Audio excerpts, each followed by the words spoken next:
Point Lobos State Park has been described as the jewel of the California State Park system, and Kathy and I have been wanting to visit it together for a long time, and finally we were able to make the time and get up there and see it and hike it together.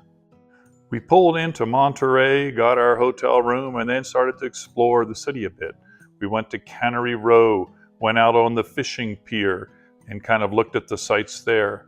Then for dinner, we had to have clam chowder, although I'll tell you, it's not Splash Cafe in Pismo Beach, but it was still very good. And then afterwards, we found this epic ice cream place. This is ice cream from Revival, which Josh has recommended. And the one that he recommended you have to get is called Bee's Knees.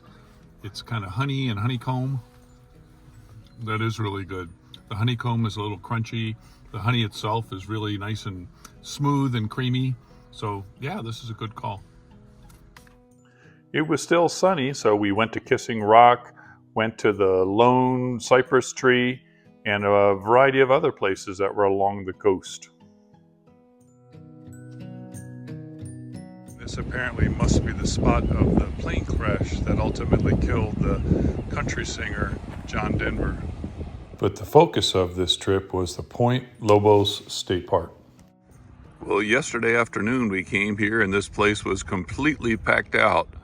So we figured we'd get here bright and early and plenty of time. So we are the first people in line about 45 minutes before the park is supposed to open. There are places to park out on the street if the parking lot is filled. And so these are the pathways that you can take in from the street in order to get into the park. Long before Point Lobos became a protected reserve, it was home to the Rumsen Ohlone people. I'm sure I'm saying that incorrectly. A native group who lived there for perhaps thousands of years. We even got here early enough to see them raise the flags. In the late 1700s, the Spanish began colonizing the Monterey Peninsula, establishing the Mission San Carlos Borromeo in nearby Carmel. Here's the start of the trail, the Cypress Grove Trail, and there's also restrooms right here. In the late 19th century, Point Lobos saw increased economic activity when Chinese fishermen established a small village at Whalers Cove. Between 1890 and 1900, the Point Lobos area was purchased by industrialist Alexander Allen, and it was interesting that the Allens introduced the idea of charging a toll for access, inadvertently preserving the site by limiting tourism and development during the early 20th century. This trail is very easy, more like a walk than a hike. By the 1930s, conservation efforts gained momentum, and the state of California began acquiring land at Point Lobos in 1933. In 1937, Point Lobos State Natural Reserve was officially established with the goal of preserving its unique marine and coastal ecosystems.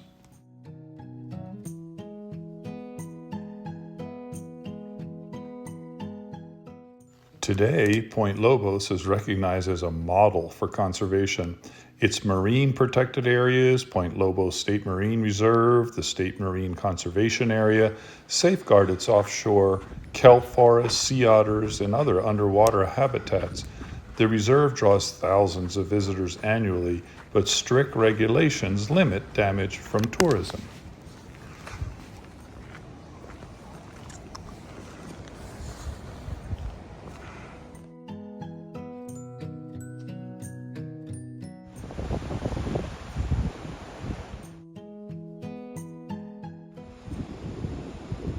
See, there's some areas that are a bit tricky, but not particularly difficult.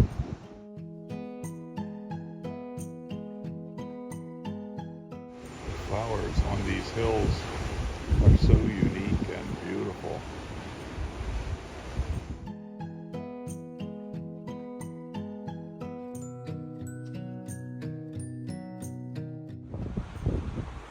It's interesting how one side has this reddish stuff and the other side has that moss. Just look at the colors out there. The colors are just incredible.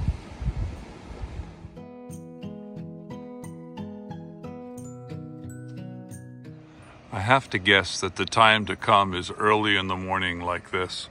When we came up earlier, there was hundreds of cars parked and all the parking lots were full. And here we have the entire hike at the moment to ourselves. So come early in the morning just when it opens. Then at this point, I think the trail just circles back to that diversion that I showed you at the start.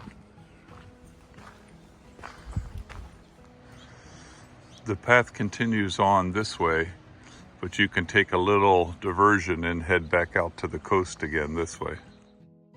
We are walking the Cypress Grove Trail, which is about 1/8 of a mile. You can see it's not particularly difficult, but it winds through one of only 2 natural Monterey cypress groves that remain in the wild.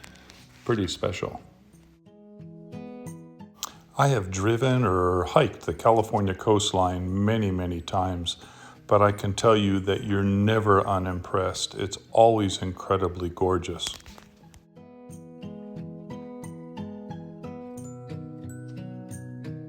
That loop brings you around to this starting point where you split off.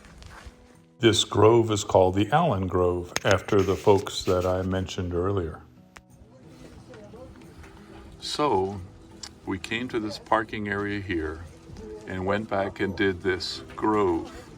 Now we're going to head up here and try to go this trail all the way down to Bird Island. Supposedly it's just like a little over a mile, and then we'll take the trail back up to the parking lot. So we'll see. Should be interesting. From the same parking lot as the Cypress Grove Trail, you head out on the Sea Lion Point Trail. Only take it for a short while before kind of veering off onto the South Shore Trail.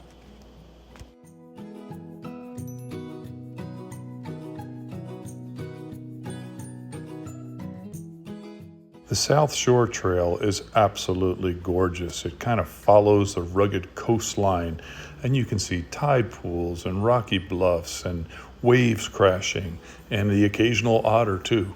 It's absolutely gorgeous.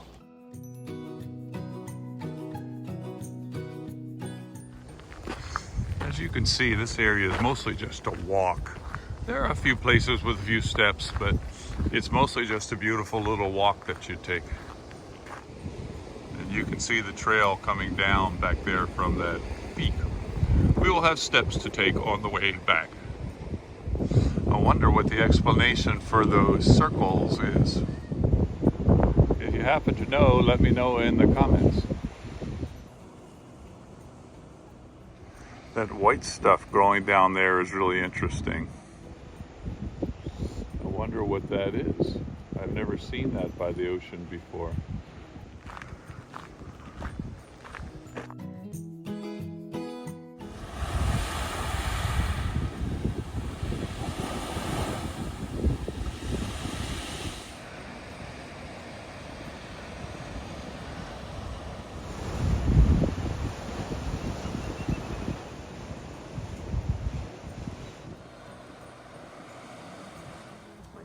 One thing they tell you to be aware of when you're on this trail is poison oak.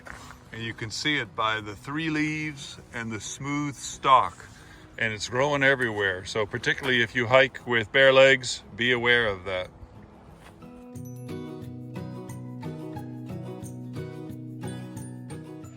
Well, surprisingly, at 2 different spots coming down the hill, there were parking places. And this is at about, 8:30, 9 o'clock on a Tuesday morning. And as you go along, there's various places where you can go down, stick your feet in the water if you want to.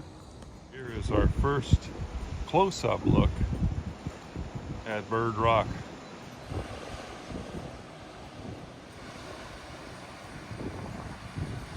As if the gorgeous coastline wasn't enough, you turn around and look behind you and see deer. And I totally get his feeling of having this thing on your back that you desperately need to scratch and you just can't get it. So hopefully he was able to get it.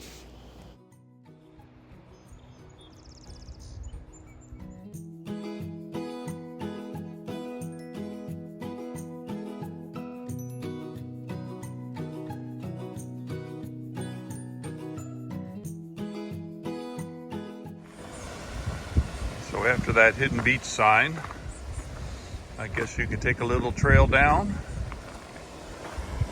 and spend some time on Hidden Beach. It's a pretty little spot. And you come around the corner here, and there's Bird Rock, or Bird Island. Lots of birds on it today. The Bird Island Trail goes out here and then up to the top of this hill, I guess.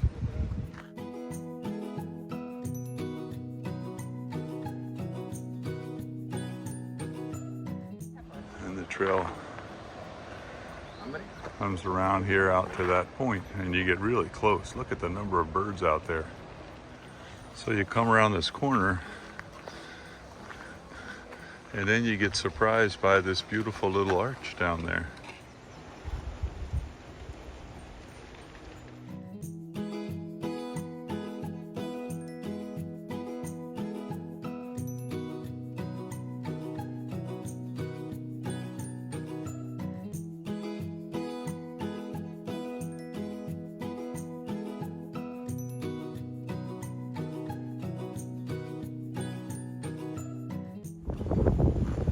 Boy, this trail really brings you up close to all the birds. Look at the birds out there. Wow.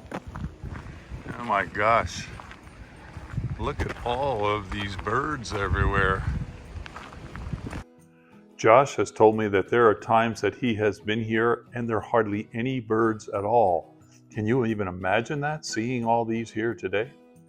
Probably the most prominent residents are Brandt's cormorants. These sleek dark birds with iridescent feathers are a common sight along the California coast, but Bird Island is particularly important for their breeding.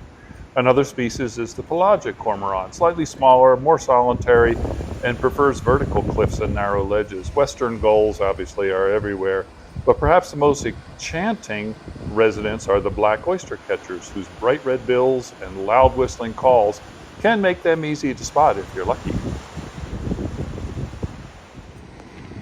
There's also a nice bench here at the end where you can take it all in. It's really incredible. And I believe that our starting point was right out there. You can see people out there looking out. I think that's where we started, and that gorgeous grove then would be just on the other side of that hill over there.